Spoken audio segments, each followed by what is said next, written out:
in YouTube revenue. How dare you? I shut it off before I started recording, don't worry. Okay. Well, I guess we'll start with the folks here. So, welcome everybody to day two of Deadball Con. Uh, we've been, if you're just joining us, we have been playing our tournament games, and we have Mr. King here to talk about sleep baseball.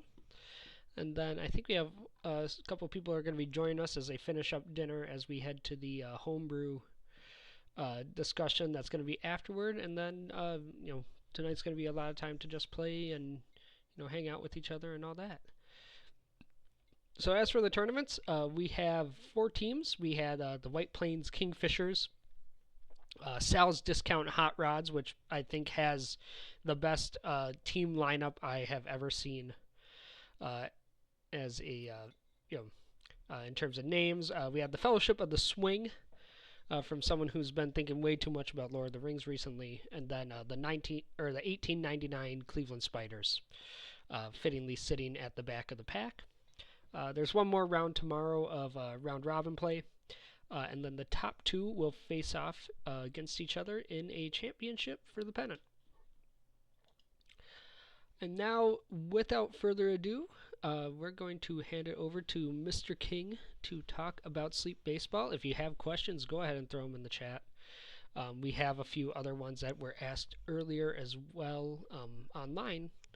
So I think I'll leave it to you. Thank you very much, and thanks for having me, and thanks for being here, everybody. Do I sound okay? Everything okay? Good? All right. Sound good over here. Okay, good. Sounds excellent to me. I'm occasionally technologically challenged, so, just want to make sure. Anyway, my name is Mr. King, as was mentioned, and if you may or may not know, I make a fake radio show, a podcast, I guess they call them. It's called Northwoods Baseball Sleep Radio, Fake Baseball for Sleeping, which that's a very specific title, but I wanted it to filter out anybody who that sounded like the worst idea they'd ever heard. And it's like a truth in advertising at that point. Anyway, the idea is it's a fake real-time radio broadcast of a fake baseball game. And it features a little independent league, um, a fake independent league, of course, in the Great Lakes Upper Midwest region. And I think of it as kind of an alternate universe where things are less terrible and there's enough interest and money in baseball generally that these little towns can somehow support these stadiums and pay players and all that kind of stuff. It's designed to sound like you're listening to a game on a little transistor AM radio without loud ads or high intensity yelling moments.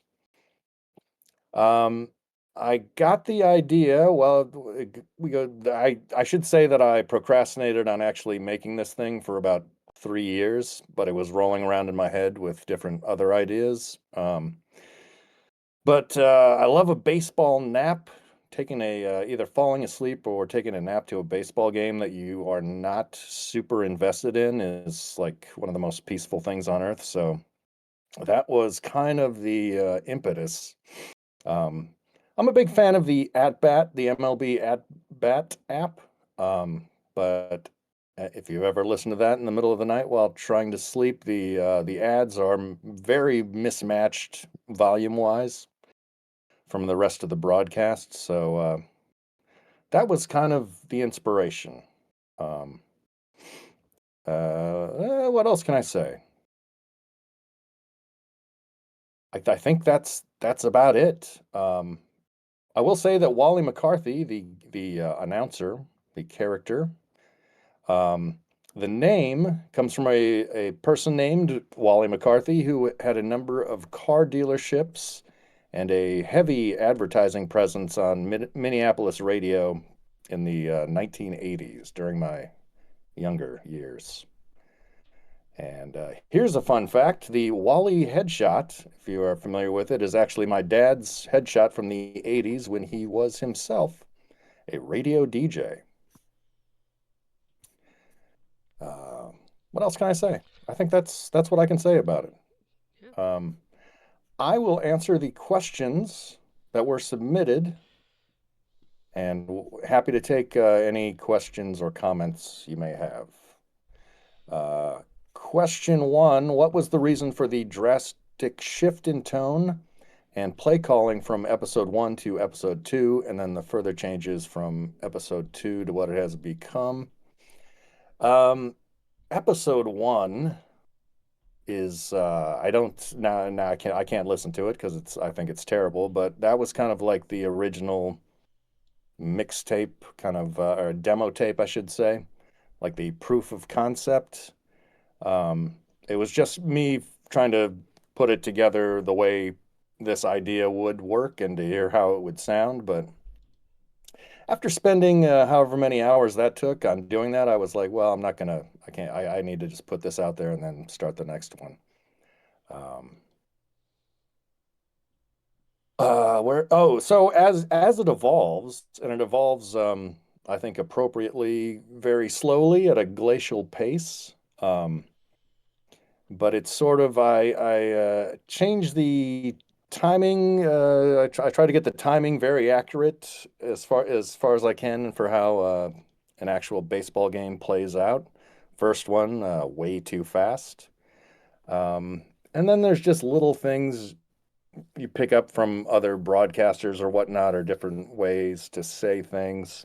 Um, so yeah, it's slowly evolving. The first one was kind of a one-off, and that's the answer to that question.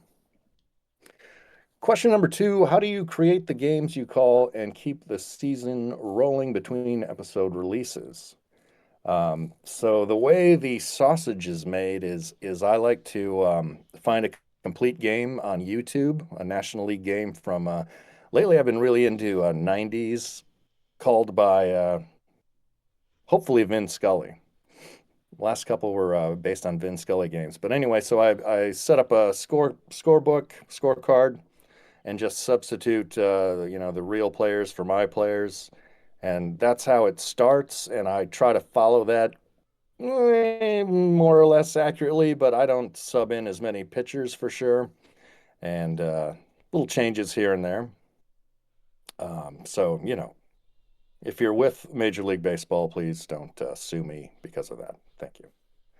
Um, that is it, and then it's the script is written off of that, and it's edited together, and yeah, that's it. um, Here is a question. Is there a particular broadcaster or experience that inspired you to make this product? I will now give a shout out to Chicago Cubs longtime Ford C. Frick Award winner Pat Hughes.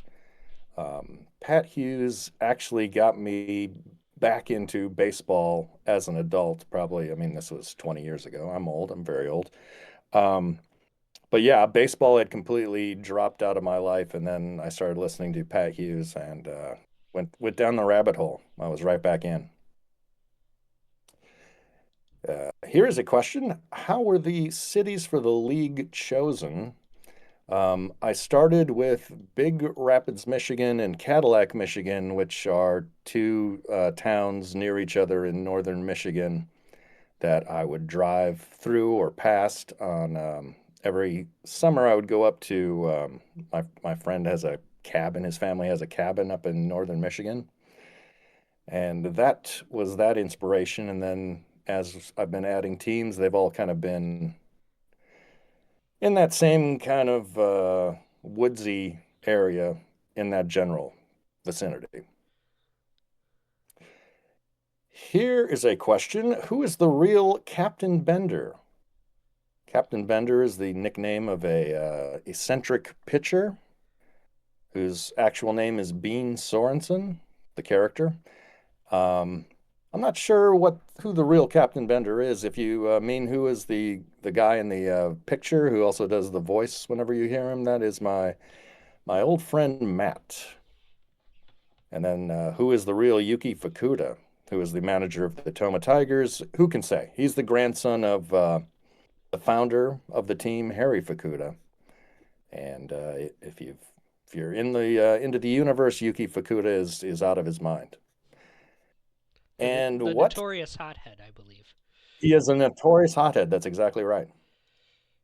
And here's a question. What is your favorite commercial from the broadcast? I think my favorite one is my friend Phil Hunter, who I call producer Phil. He lives in Minneapolis. I live in Chicago, but I had reached out to him about this idea before I had done anything with it, and was like, here's the idea. Here's like the vibe. Would you be able to if you think of something, put an ad together? I don't know if you'll be able to hear this, but I'm going to try to play that ad right now.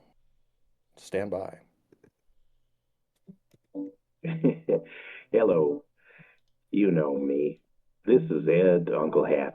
The good folks over there at Big Tom's Shoe Repair and Gelato asked me to drop by and say a few words for 'em about their business. Big Tom's been in shoe repair since he was knee-high to a locust, and his wife, whose name escapes me, has been in the gelato business for several days now. Why don't you stop by over there to Big Tom's Shoe Repair and Gelato and get your shoes repaired? If you're like me, you've put up quite a few miles in on those shoes, and why don't you get a nice cup of pistachio while you're there? And tell Big Tom that Ed Uncle Hat said hi, and don't kick him. Thanks for listening. All right. So I think that is, if you heard that, I think that is my favorite commercial from the broadcast. And I guess maybe it's worth noting that there's between every half inning there's a commercial break, and those are populated by small town radio fake commercials. All right, now let me scroll up the chat. There was a how do you decide your So, answer that? yeah. So, yeah. Do you particular year or sleep question? Should I cover this? But outcomes of the games. Yep. Kind of talked about how they're based on real results. Uh, do you have a particular year in mind when you do your games from Hero? Um, not really, although it certainly harkens back to the past, but it's not there's not a specific year. And we mentioned sleepbaseball.com on the show. So I mean there's websites and stuff. But yeah, there's not a specific in my head it's like 1984 when I'm picturing what's happening, but I don't know why that is just because I was a kid then. It seems like a better time from our current perspective. I don't I know if that's true. I think that I get it too because I was gonna say 2004, which would be Okay. for me when I was young and reminds me of listening on the back deck of my parents' house in Wisconsin. So Right. so Mm, mm. I think you nailed it. It's just whenever you were a kid, that's when sleep baseball happens. Right. Uh, Exactly. so Exactly right. and then we had a little bit more of a technical question from Jaylee. What digital audio workspace do you use? I use and this is not necessarily I like it a lot, but it's not an endorsement per se, but I use Adobe Audition just because I was already familiar with it, but certainly not. You know what? I tried to use Reaper. I see that he's saying Reaper here. I've heard great things about Reaper. I tried to use it, and I don't think at the time I tried to use it, I don't think my computer was up to the task, so I never returned to it, but I hear good things. We'll see. Okay. Yeah. So you covered a lot of it. Uh, I think something here. I'm not. You didn't really see a lot of them yesterday, but something that comes up in Deadball a lot is the oddities, the sort of weird things that happen during a baseball game, and that I think in sleep baseball, most of us are asleep by then. But if you've ever woken up halfway through, usually the sixth or the seventh inning, there's something, air hot air balloon landing on the field or something. Um, yeah. What or do you have any? Do you have like a list of ideas that you have for that, or you just I do have a list, and yeah, so I call those on-field disturbances, and it's just a little Easter egg I like to put in towards the later innings in case the insomnia is really bad and you need a little distraction. so yeah. Do you have a particular favorite one that you've done, or The anything like hot that? air balloon one is pretty good. There's one where the mayor of the town attempts to sing a original song called "Baseball River." Um, that's a favorite. Actually, one of my recent episodes, I think it was number 44, is actually like a supercut of all of the on-field disturbances up to whatever that was. That's called Rain Delay Theater with producer Phil. That was a good one. Uh, I see the question. Inspiration for McSnappy. McSnappy is a 40-year-old snapping turtle that was featured in a recent episode. And that was directly inspired by this summer I went to a Sioux Falls Canaries game in Sioux Falls, South Dakota.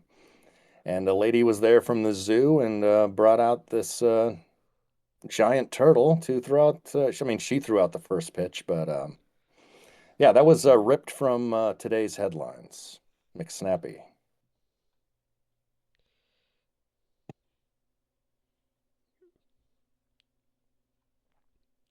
So that was uh, I guess another sort of question here would be about did you think that this would be something that would really pick off or pick up, or was this yeah, we'll throw it out there and see what happens kind of thing? Um, you know, I'm curious what you think how you feel about the response to it has been. I certainly thought it was not going to get any traction. I thought if I kept at it for a few years, like it would probably. I mean, there's like in my head there was a very, very small number of people who would be super into it eventually. It actually took it sort of seemed to take off a little more briskly than I was anticipating, which is a pleasant surprise. But like I put up the first one and I was like, okay, oh boy. Um, didn't, I just put it on my at the time I had Twitter. I don't anymore, whatever. But I just threw it up there, a link, and then somebody sent that to.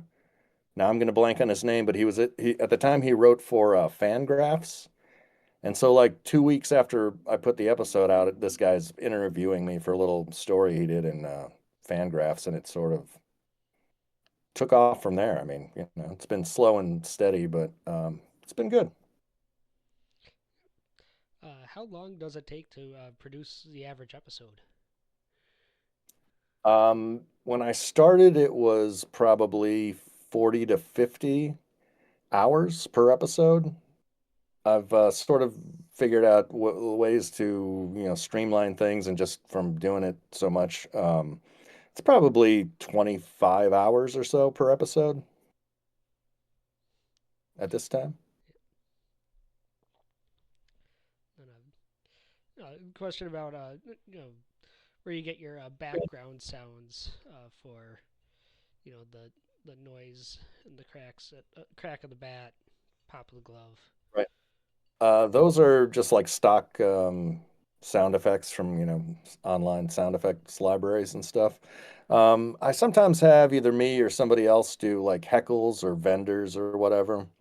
Um, so those are locally sourced, but all the generic stuff is just from, I forget what the name of the site is. What is the name of the site? Yeah, you can buy like royalty-free sound effect stuff. And then the crowd is something that stood out to me when I first started listening. I know when my kids were very little, we had a it was a lullaby CD that had like a pink noise behind it. Um, that were or pink noise behind it that's supposed to help you slow down into sleep. Is there any secret sauce in that, or just found a good one, added some static over it, and that's what it was? Yeah, there's a low like white noise behind everything, and then the crowd noise is just kind of on top of that. So it's sort of it is basically just like it. I want it to sound like a pink noise or whatever, sleep noise, um, kind of drone.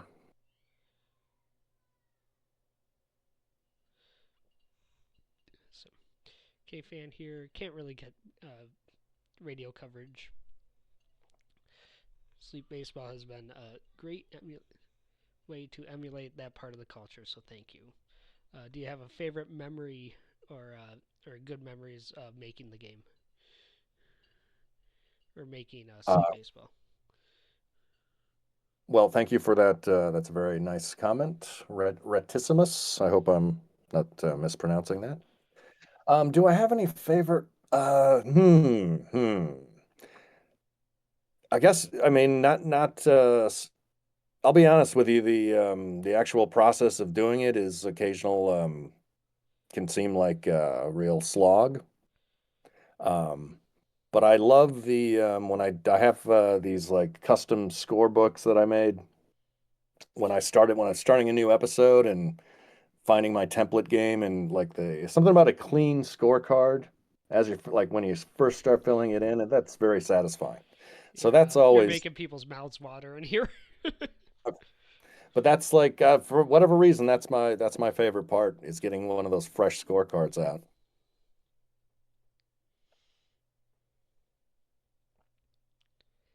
Okay. Any other questions from the crowd?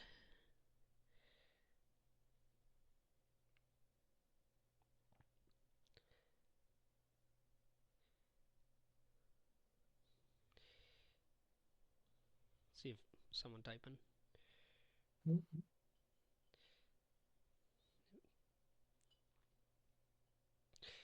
Ooh, better play-by-play, Vin Scully or Bob Euchre? I absolutely adored Bob Euchre in many ways, but Vin Scully, absolutely the greatest of all time. I hate that I'm about to agree with you. I do, but uh, I mean, Euchre was, he's an all-timer, yeah, but he's not Vin Scully. yeah. Right. So,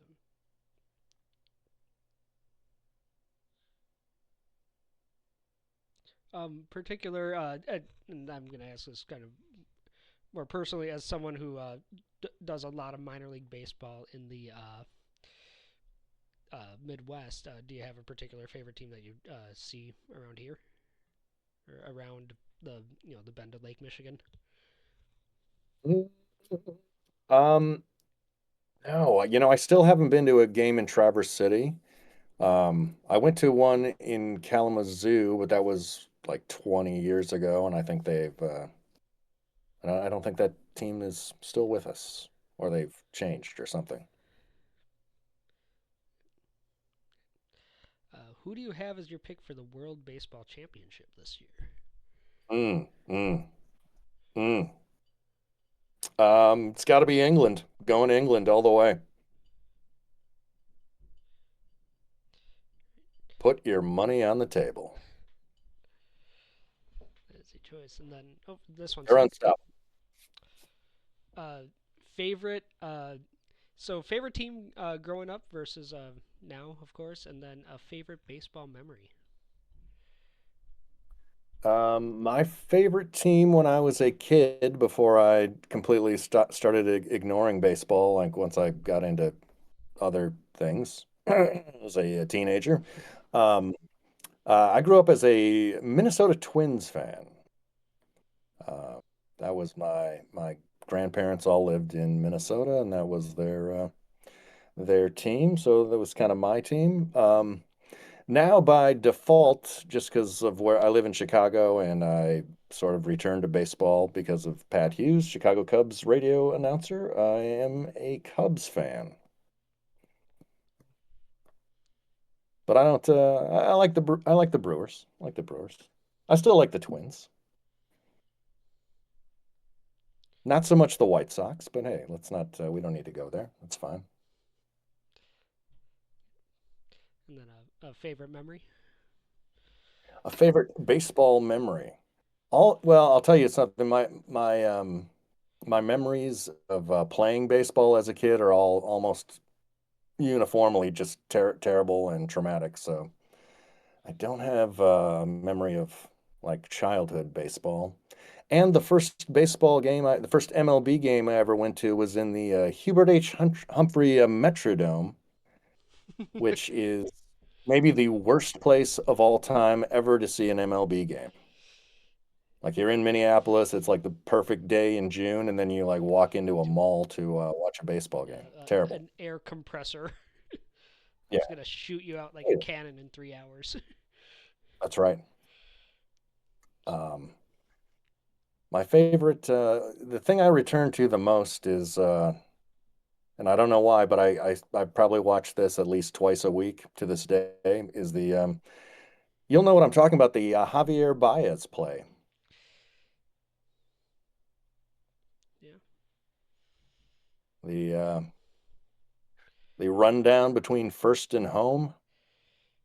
You mean the yakety sax in real life? Yes, yes. That's just everything about that is just incredible. It is. Yeah. I mean, it was there was a comedy of literally a comedy of errors, but still, heads up, Javi, He continues to find ways to amaze. El Mago. Who is your most hated baseball player of all time? I'm going to tell you what just popped right into my head. Chipper Jones.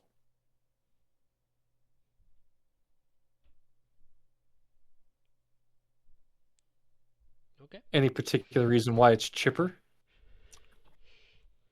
Don't I don't even have anything specific. I don't think I personally have anything against the guy, but like his face popped into my head, and I don't like the Braves, and I don't know. It all just came together.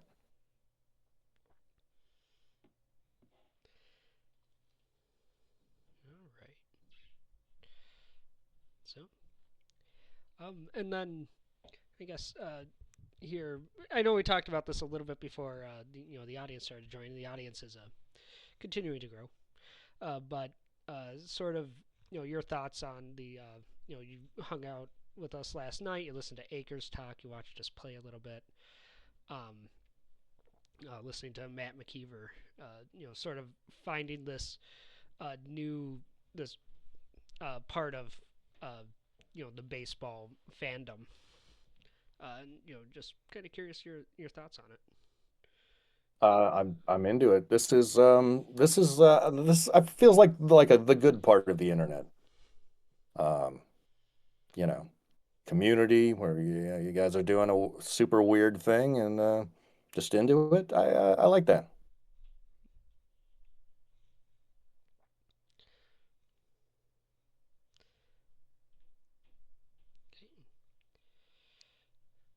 Anything Would you you ever consider doing a postseason game as an episode? I have considered it.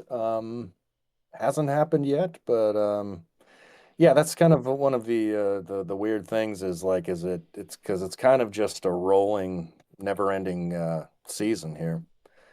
Um, although I occasionally say that that it's opening day, so I don't know. That's a good question. Um, I may do that. Stay tuned.